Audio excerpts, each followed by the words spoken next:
Okay, as stated in our previous video, we've already disinfected our unit. I went ahead and took the plastic barriers off so that you can see and have better visibility. I also, just for demonstration purposes, am going to be wearing the treatment gloves. Also, as described in the last video, one of our first steps that we did for safety is establish the scavenging system and turn the scavenger on.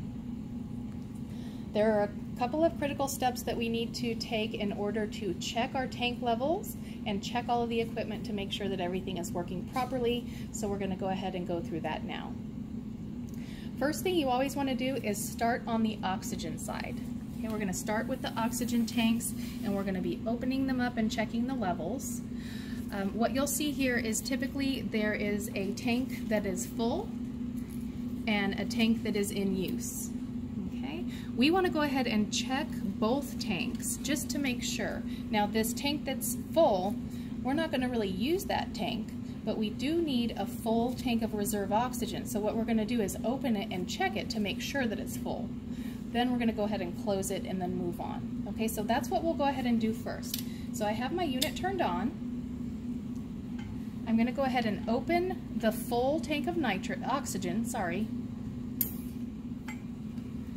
And just notice that indeed it is a full tank of oxygen and it reads 2,000. Again, we're not going to use this, so we're going to go ahead and close it. Okay. But closing it isn't enough. We want this tank decompressed so that we can get accurate readings for our other tank. So we want this gauge to be all the way down to 0. And it's happening on its own, but if you want to speed it up a little, you can go ahead and come up here and turn the flow meter up.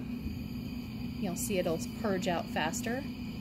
Or you could give a couple of quick presses of the oxygen flush. Okay. When that gauge is down to 0, we're ready to move on to check our other tank. So we'll come to the back tank, the one in use. Open it. Check our reading. This one happens to be full as well. Okay. Now we don't have to close this or decompress it. We need to leave it on, because we're going to come over and check nitrous next. And in order for anything to happen on the nitrous side, oxygen has to be on. Okay, so we're going to come over to the nitrous side. Again, you'll see one tank is full and one is in use.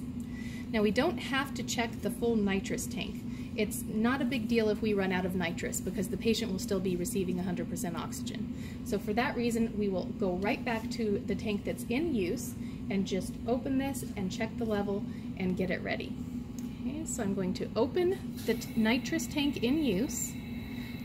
Note the reading. So it's about 750, which is a full tank of nitrous. And then what we're going to do now is just go ahead and turn our tank off.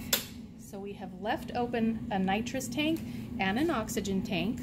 We're ready for treatment. We've documented our levels.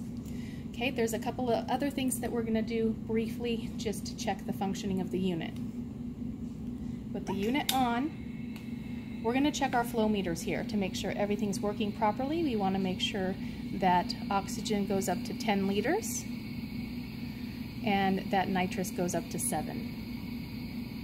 We also want to give the flush valve a couple of little short presses to make sure that there aren't any leaks in our reserve bag. When we're done, we turn our flow meters all the way down. Everything is working properly. We can turn our unit off and wait for our patient.